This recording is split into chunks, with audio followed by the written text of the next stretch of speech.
ये जमाल हाता में पहले जब हम लोग बचपन में थे, हम लोगों का बचपना था, तो उस वक्त आंकड़ा निकलता था। जमाल हाता से आंकड़ा निकलता था और डॉक्टर साहब के रोड पर जाकर, वहाँ ज़मीन थी, उस पर सब लोग खेलते थे और बहुत सारी चीज़ें होती थी।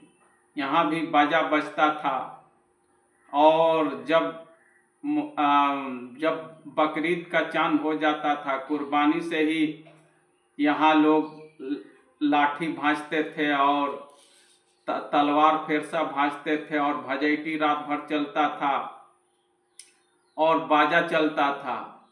अल्हम्दुलिल्लाह, अल्लाह का शुक्र है कि जमाल हाता वालों ने इस बात को समझा कि ये आंकड़ा उठाना, तजिया रखना या बाजा बजाना, ये सब भजैटी भाजना, ये मुहर्रम में ये सब इस्लाम का हिस्सा नहीं है और ये गैर ज़रूरी चीज़ें हैं। ये इस्लाम के हिस्सा नहीं है, बल्कि सब इस्लाम के बाहर के सब चीज़ें हैं।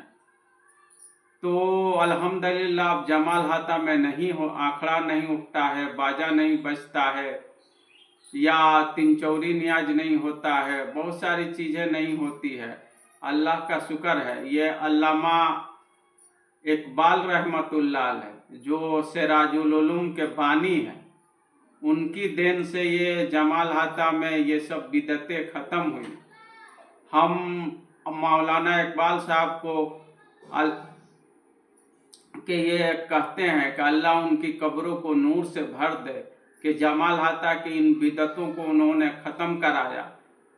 और हम आज अपील करते हैं जमाल हाता के तमाम नौजवान मर्द औरत से कि भाई आप दसवीं नौवीं को भी नहीं जाइए, शियों के मजलिस में नहीं देखिए, सतई को भी नहीं जाइए, नहीं देखिए। ये सब चीज़ें जो है, हर गलत काम के अंदर अगर कोई शरीक होता है तो वो उसी काम में वो भी शरीक माना जाता है, वो गुनाह में वो भी शरीक माना जाता है। तो आप इससे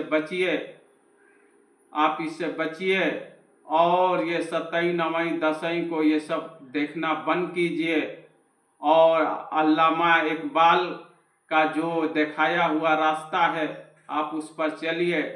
उन्होंने जमाल हाता के लिए वो बहुत मोहब्बत करते थे और